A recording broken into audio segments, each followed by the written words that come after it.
The journaling, the vision board, it's all a distraction. Your healing journey is the newest version of the productivity scam. You're mistaking productivity for progress. I know this because I was the chief perfectionist. I went on a 10-day healing retreat. I solo traveled for over a year to many different countries trying to find myself and fix myself and become my best version. I'm giving you the 3 undeniable signs to prove that your work is toxic and how to pivot to a life of ease and comfort, especially when it comes to love. Your trauma is not what's holding you back. It's this relentless agenda that you have telling you that you have to fix yourself in order to have happy love.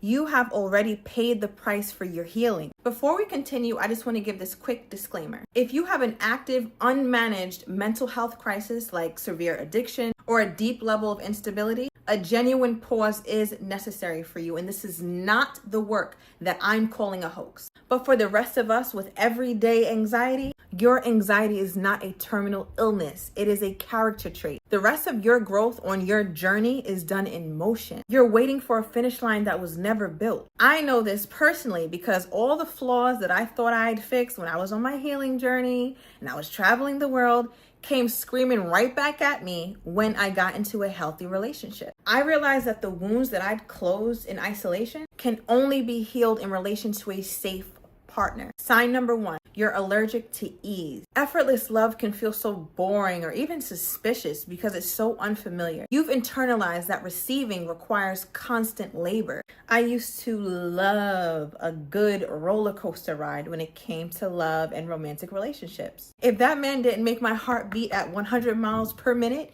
he wasn't the one. And looking back, it's like, I feel like I had some sort of adrenaline kink. I can remember so clearly the times where I would be talking to someone and then we'd be in no contact for a while, and then I would be waiting because I'm not going to be the one to hit him back up. And then the person finally contacts you and you just feel all this surge of emotion and it feels so good. But that is the very thing that is keeping you from the safe, consistent love that you deserve. Don't let these people lie to you.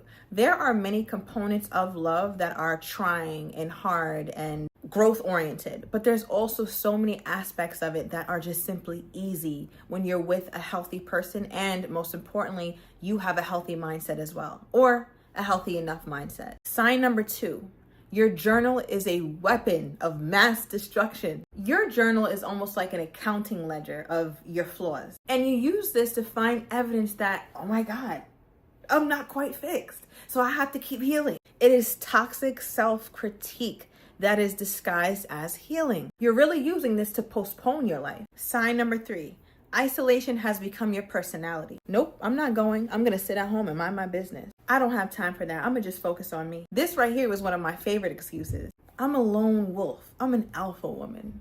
I don't run in packs. I like to be by myself. Now, while some of those things can be true and also liberating and be a source of pride and confidence, come on. It's not that much alone time in the world that anybody needs. You start to confuse solitude with self-obsession, and this helps you avoid the necessary work of being seen. True peace is stable in the presence of others. It's not fragile.